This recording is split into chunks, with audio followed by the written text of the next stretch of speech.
Chandrika recording studio राजा सोनवर सारा हे के मिलल आई है जाना के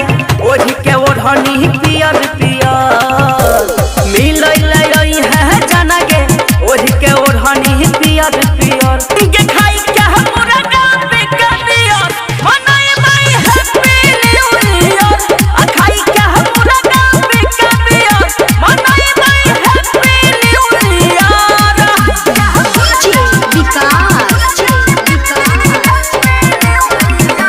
मटियार कला सीतामढ़ी चंद्रिका रिकॉर्डिंग स्टूडियो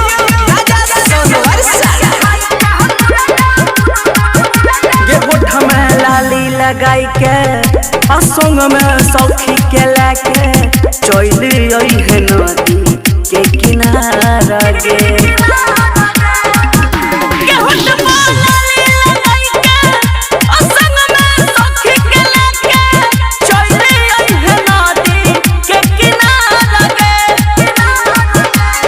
नहीं करी है कोनो चीज के तू फिकर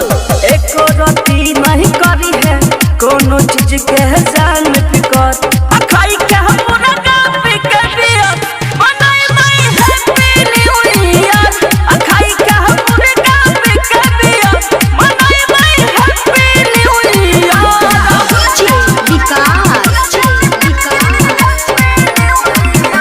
मटियार कला सीतामढ़ी चंद्रिका रिकॉर्डिंग स्टूडियो राजा सोनवर सारा के बीच में ठगी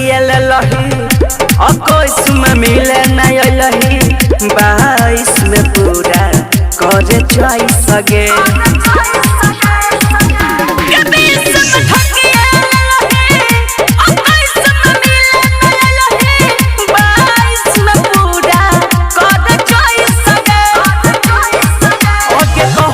सूरज या जइया जान तोरा से किली